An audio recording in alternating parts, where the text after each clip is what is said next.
चोरी के इस मामले में अब तक कुल कितने अभियुक्त को गिरफ्तार किया गया है? जैसा कि आप अवगत हैं, राज्य स्तर पर जीएसटी चोरी के संबंध में कई मुकदमे पंजीकृत किए गए हैं। मुख्यालय पुलिस महानिदेशक उत्तर प्रदेश द्वारा भी इस संबंध में लगातार मॉनिटरिंग की जा रही है। इसके लिए जीएसटी की अभियोगों की विवेचना के लिए एक एसआईटी गठित की गई है। विशेष इन्वेस्टिगेशन टीम का गठन किया गया है। जनपद में 5 अभियोग जीएसटी के पंजीकृत हुए हैं। वरिष्ठ पुलिस अधीक्षक आजमगढ़ महोदय द्वारा इसमें विशेष रुचि लेकर के और मार्गदर्शन प्रदान किया गया है। तो एक मुकदमा जो थाना कंदरापुर में पंजीकृत कराया गया था जीएसटी के अधिकारी द्वारा, उसमें अब तक 4 लोगों को गिरफ्तार किया गया है। 3 लोग पूर्व में गिरफ्तार किए जा चुके हैं और एक व्यक्ति जिनका नाम राजेश कुमार है, इनको कल मोतिहारी बिहार से थाना कंदरापुर के उप निरीक्षक श्री रमेश कुमार और साइबर सेल आजमगढ़ के मुख्य आरक्षी ओम प्रकाश जायसवाल और आरक्षी राहुल सिंह और उसके अलावा जो कंदरापुर पुलिस के मुख्य आरक्षी गोरखनाथ यादव और विनय कुमार यादव द्वारा पकड़ करके और उनको न्यायिक अभिरक्षा में भेजा जा रहा है। सर, लगभग इसमें इनके पास से 2 लाख रुपए कैश बरामद हुए हैं और मोबाइल फ़ोन बरामद हुआ है और अब इनके पास जो खाता बही है वो बरामद हुआ, जिसके संबंध में विवेचना अलग से की जाएगी। इनके द्वारा एक फर्म बना करके आयरन टीन टप्पर को पंजाब की कंपनियों को बेचा जाता था। उसके लिए ये लोग फर्जी ई-वे बिल का प्रयोग करते थे।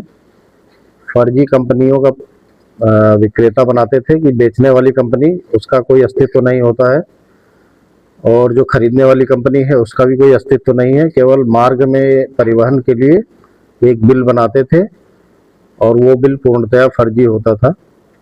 तो इस संबंध में इसको गिरफ्तार किया गया है और आगे की विवेचना की जाएगी। और एक अभियोग जो इसका मेन मालिक है मधुसूदन जायसवाल, इसको अभी ये मौका पा करके भीड़ का जो है सहारा लेकर के भाग गया है। इसको भी हम लोग वांछित अभियुक्त बना करके इसको जल्दी ही गिरफ्तार करेंगे। पूर्व में जो अभियुक्त गिरफ्तार हुआ है उसमें एक अविराज शर्मा है, जिसके मोबाइल फ़ोन से सारी कंपनियों को बनाया गया था और 2 अन्य व्यक्ति गिरफ्तार किए गए थे। क्या इस गिरोह में सर और भी लोग शामिल हैं? निश्चित रूप से अभी और गिरफ्तारियां बाकी है क्योंकि विवेचना चल रही है, तो हम और एक्स्ट्रा बात नहीं बता सकते आपको कि किसको किसको और पकड़ा जाना है, लेकिन हमारे पास सूचना है, हमने डेवलप किया है। इसके अलावा जो 4 अन्य मुकदमे हैं उनमें भी जो फर्जीवाड़ा हुआ है उनको भी हम शीघ्र ही पकड़ करके और न्यायिक अभिरक्षा में भेजेंगे, सब आपके समक्ष प्रस्तुत करेंगे। और इस पूरे गठजोड़ को एक आपराधिक सिंडिकेट की तरह चलाया जा रहा है। उसमें राजस्व की चोरी की जा रही थी और इसमें कठोर कार्रवाई हेतु निर्देशित किया गया था। पूरी टीम को इन्होंने रात दिन काम किया है। इसके लिए वरिष्ठ पुलिस अधीक्षक महोदय द्वारा 25,000 रुपये का पुरस्कार देने की घोषणा की गई है और प्रशस्ति पत्र भी इनको दिया जाएगा। सर, इसमें सवाल जैसे बता रहे थे तो कोई भी रजिस्ट्रेशन जब तक नहीं उसका पैन नंबर या उसके आईडी नंबर नहीं जाने जाते तब ओटीपी आती है। ओटीपी के बाद कोई भुगतान होता है, उसका समय सीमा होती है। क्या इस सब चीज़ों पे आपने जांच किया? हाँ, ये आप सही बता रहे हैं। उसमें जो मोबाइल नंबर होता है वो सही होता है, ओटीपी भी आता है। वो मोबाइल नंबर हमने पता कर लिया है किससे ओटीपी आया था। और उसमें फर्जीवाड़ा यहाँ होता है ना, जैसे कि आपने दिखा दिया कि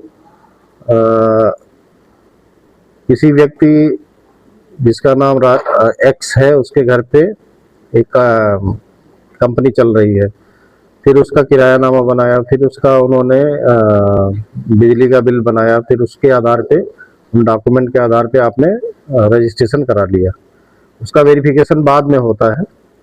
और उसी प्रक्रिया का ये लोग लाभ उठाते हुए फर्जी कंपनी बनाते हैं और ये दिखाते हैं कि साहब हमने इतना सामान सप्लाई किया है और इतना टैक्स दे दिया है, फिर उस टैक्स को वापस लेते हैं, अपने अकाउंट में पैसा ले लेते हैं, जिससे राजस्व की भारी हानि होती है।